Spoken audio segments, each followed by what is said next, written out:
देखिए latest episodes बिल्कुल ad free.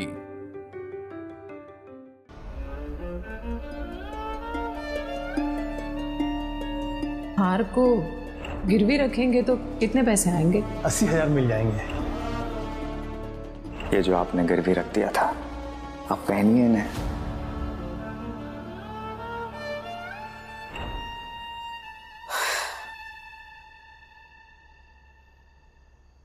Manoj भैया से भी बात की, लेकिन उनके पास भी नहीं है इतने पैसे अभी।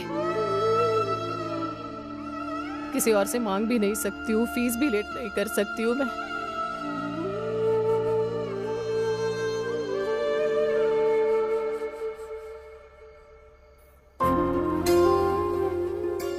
दूसरा कोई ऑप्शन नहीं है अशोक जी, फिर से हार गिरवी रखना पड़ेगा मुझे। इसके 1 लाख आ जाएंगे तो आस्था नूपुर की फीस जमा हो जाएंगी और कृष्णा के एडमिशन का भी हो जाएगा। मैडम जी, आप मुझे अपने हक के लिए लड़ाई लड़ना सिखा रही हैं और खुद भूल रही हैं। बड़े मालिक के पास जो पैसे हैं वो आपके पति के हैं, उन पर हक है आपका। इसलिए ये हार गिरवी रखने की बजाय आप उनसे वो पैसे मांग लीजिए। इतना आसान नहीं होता है, ससुर है वो मेरे, ऐसे उनके सामने जाकर उन्हें बेबस कैसे करूं मैं? ये तो गलत है मैडम जी। आप मेरे हक की लड़ाई लड़ते समय तो ये सब नहीं सोचती हैं, फिर अभी क्यों? क्योंकि वो अलग बात है कृष्णा। मैं पैसों के लिए बाबूजी से नहीं लड़ूंगी। फिर ठीक है मैडम जी, अगर आप नहीं लड़ेंगी तो मैं लड़ूंगा। आज तक आप मेरे हक के लिए लड़ती थी, आज मैं आपके हक के लिए लड़ूंगा। कृष्णा, तुम इस सब से दूर रहोगे, कुछ नहीं करोगे तुम। मैडम जी, मैं वैसे भी आपकी सारी बातें मान लेता हूँ, लेकिन अभी जो मुझे सही लगेगा मैं वो करूंगा। कृष्णा, कहीं नहीं जाओगे तुम।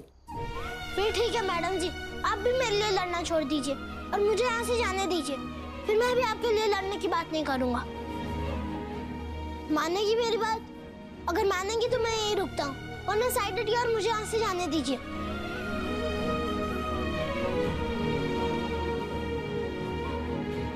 नहीं मानूंगी और जाने भी नहीं दूंगी। मैडम जी, ये जबरदस्ती है। हाँ, कर रही हूँ जबरदस्ती, क्योंकि मैं एक माँ हूँ और माँओं का अपने बच्चों के साथ जबरदस्ती करना प्यार जताने का एक तरीका है।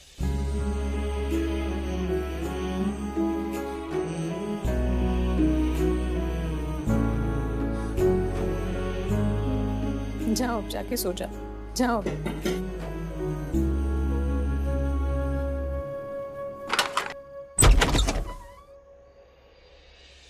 क्या बात है जीजी?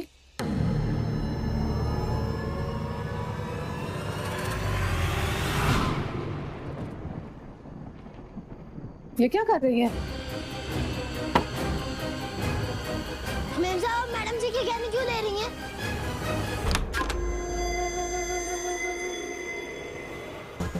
देखो लड़के, ये गहने इस घर के, हम इस घर के, ये कमरा ये भी इस घर का। तो तुम कौन होते हो बीच में बोलने वाले हैं? हाँ, लेकिन मैं इस घर की हूँ, ये गहने मेरे हैं, कमरा भी मेरा है। फिर अब बताइए कहाँ लेकर जा रही है? अच्छा,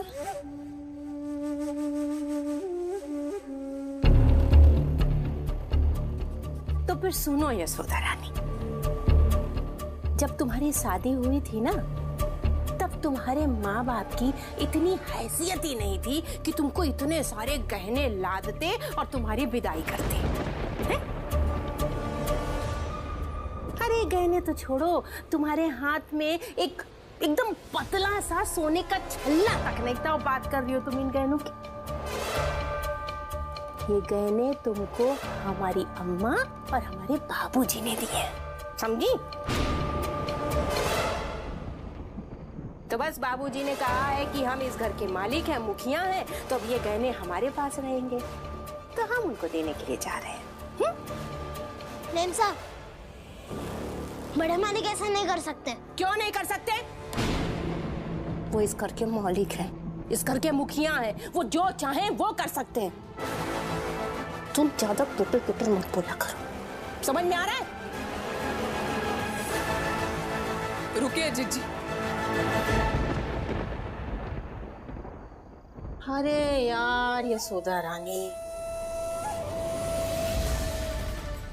देखिए जीजी, हम मैं इस घर की बहू हूँ, अब आप मेरे साथ ऐसा नहीं कर सकते। ये सब इमोशनल डायलॉग बोल करके ना तुम हमें ब्लैकमेल करके नौटंकी मत करना। कोई नौटंकी नहीं कर रही हूँ मैं।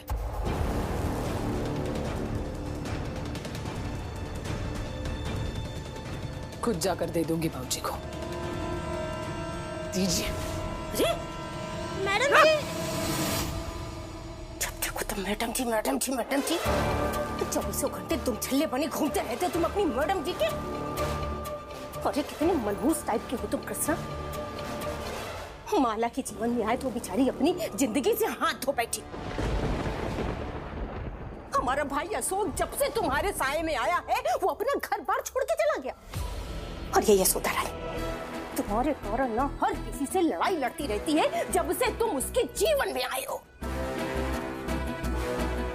हमारी प्यारी छोटी छोटी सी आस्था नुपुर कितनी भोली कितनी प्यारी है, और जब से तुम्हारा साया पड़ा है ना उन लड़कियों के चेहरे की मुस्कुराहट चली गई, उनकी मासूमियत चली गई है। और तो और अब तुम उनकी पढ़ाई लिखाई में भी गाज बन के गिर पड़े हो। अरे शर्म नहीं आती तुमको? जाओ जाके चुल्लू पर पानी में डूब मरो।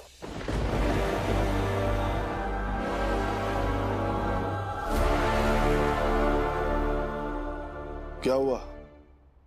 यशोदा ने गहने नहीं दिए?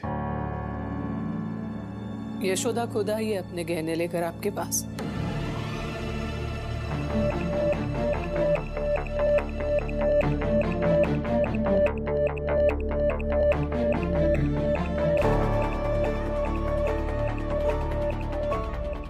सारे गहने हैं बाबूजी।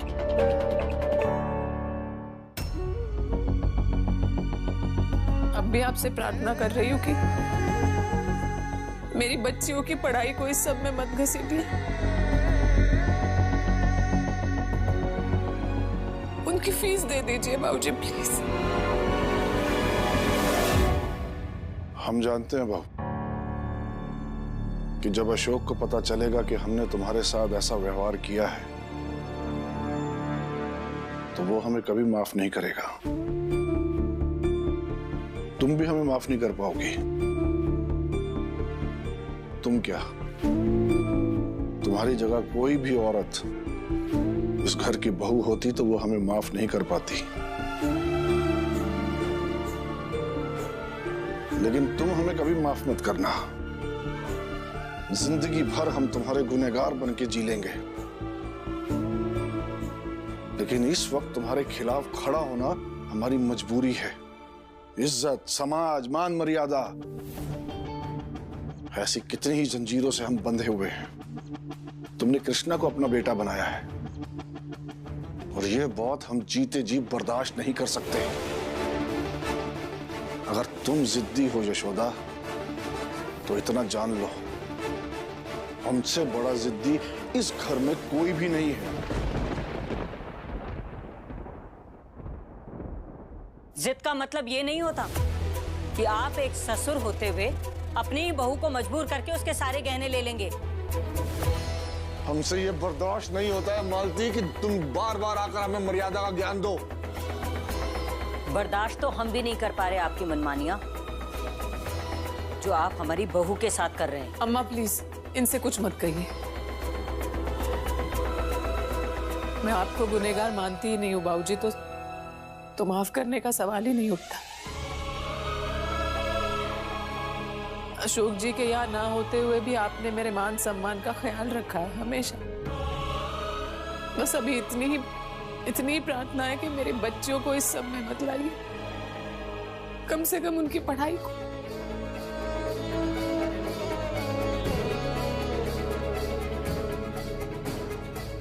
यशोदा, हम जानते हैं कि तुम बहुत समझदार हो, लेकिन ये सब जो तुम कर रही हो ना, ये बिल्कुल भी समझदारी नहीं है बहू। तुम्हारे ससुर तुम्हारे साथ सरासर गलत कर रहे हैं और तुम चुपचाप खड़ी हो। तुम्हें अपने हक के लिए बोलना चाहिए, और इस हक की लड़ाई के लिए अगर तुम्हें कानून का भी सहारा लेना पड़े ना, तो हम तुम्हें दोषी नहीं मानेंगे। मोती, देखिए हम नहीं अम्मा, नहीं।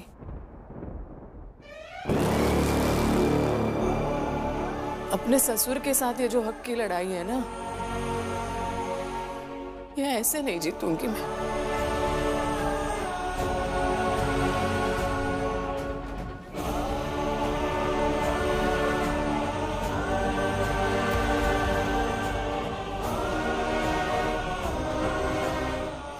क्या हो गया आपको? आप तो ऐसे थे नहीं। आपका दिल तो मोम जैसा था।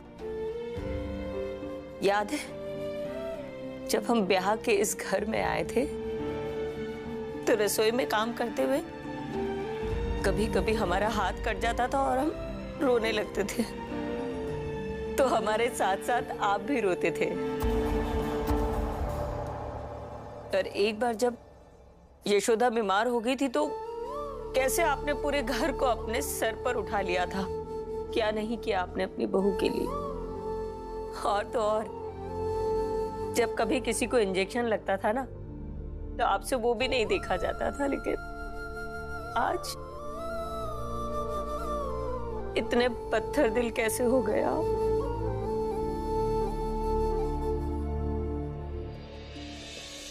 औरत हो तुम मालती, इसलिए बस आज का सोचती हो।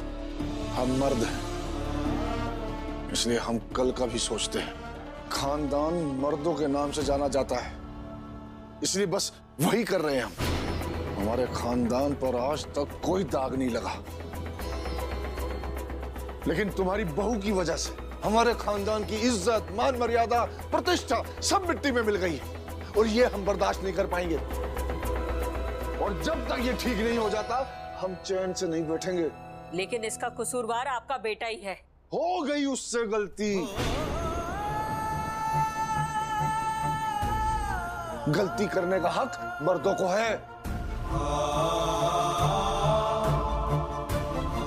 उसे माफ भी किया जा सकता है। अशोक की इस गलती को हम बहुत आसानी से अपने से दूर कर सकते थे, लेकिन तुम्हारी बहू ने हक की लड़ाई का जामा पहनाकर हमारे खानदान की इज्जत को मिट्टी में मिलाने का फैसला कर लिया है, तो हम भी चुप नहीं बैठेंगे। लेकिन आप ही बस। और हमारे मामले में कोई भी आया तो हम बर्दाश्त नहीं करेंगे।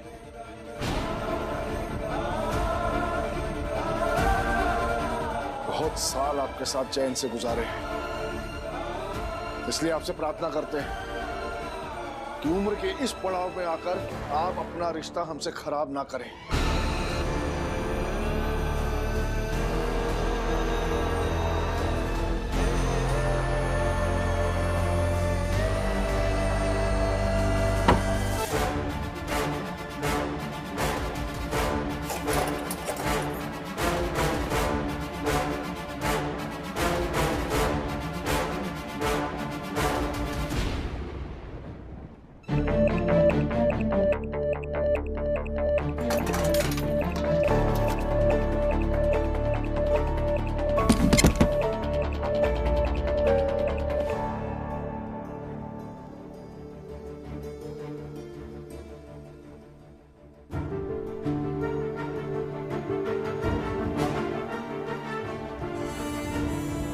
अब अगर आपका मन हो तो हमें बीपी की दवा मिल सकती है।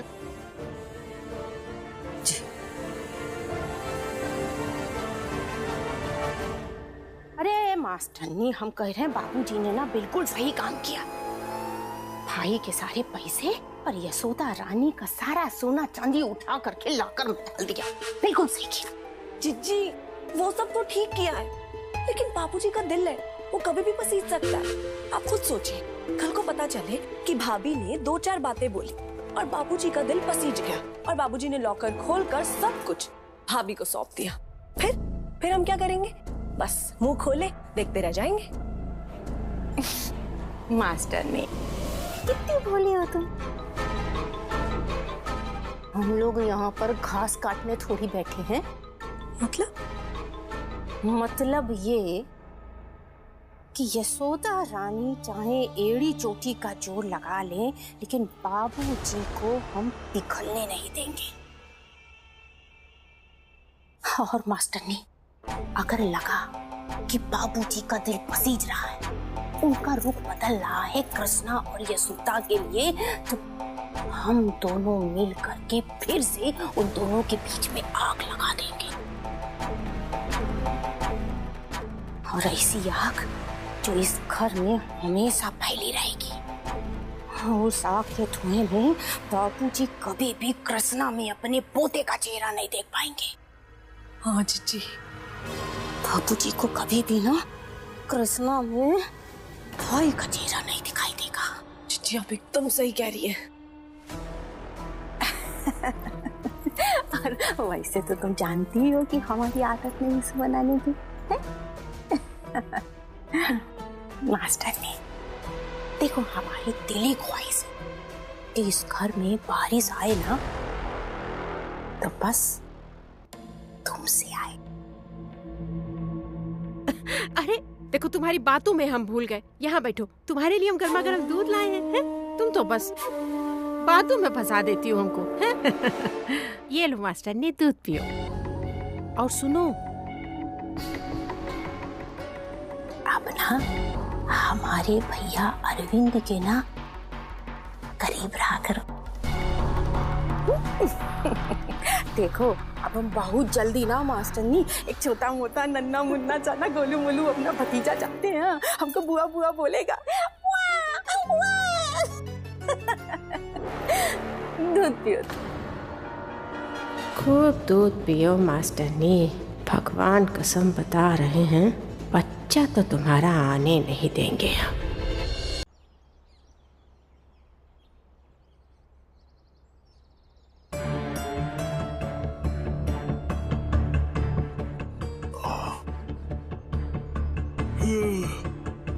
मालती,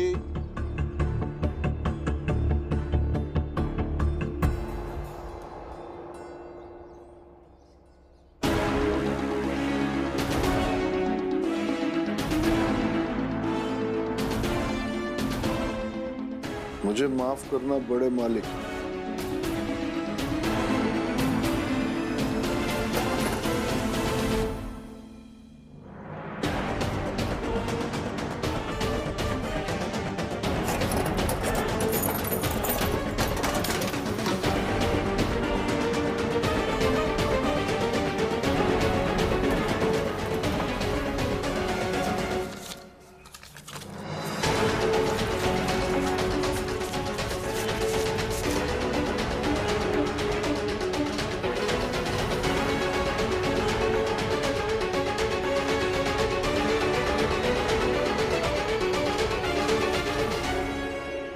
तो लुट गए, बर्बाद हो गए। यशोदा, क्या हो गया बाबूजी? अरे यशोदा, क्या हुआ बाबूजी? कहाँ है यशोदा? क्या हुआ? आप इतना चिल्ला क्यों रहे? अरे हम पूछ रहे हैं, कहाँ है यशोदा? यशोदा, बाहर आओ।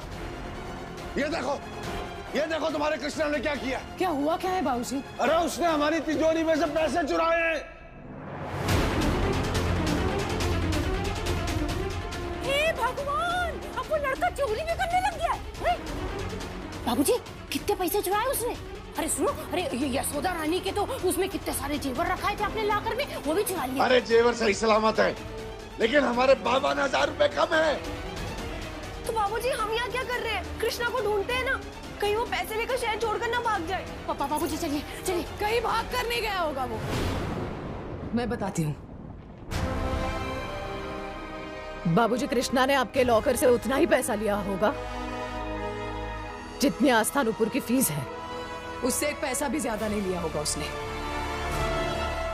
और कहीं भाग कर नहीं गया है, बल्कि स्कूल गया होगा वो।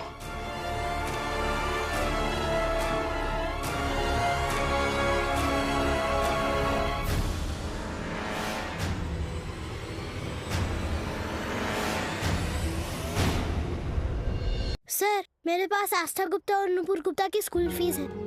आस्था गुप्ता 4th A और नुपुर गुप्ता 1st B में है। तुम कौन हो? मैं कृष्णा, बड़ी बेबी आने की आस्था और नुपुर का बड़ा भाई हूँ। और ये पैसे मुझे यशोदा मैडम ने दिए हैं उन दोनों की फीस जमा करने के लिए। अच्छा ठीक है, मैं चेक कर लेता हूँ। अच्छा, अशोक गुप्ता की बेटियां हैं? जी सर।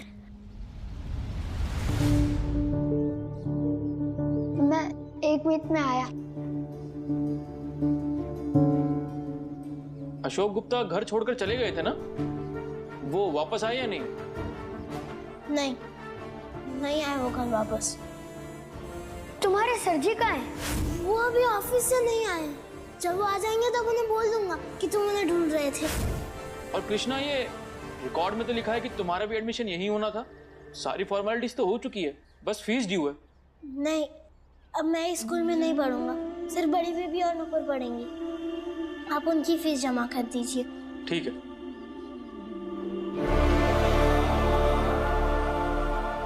ये लो पेमेंट की रसीद। Thank you.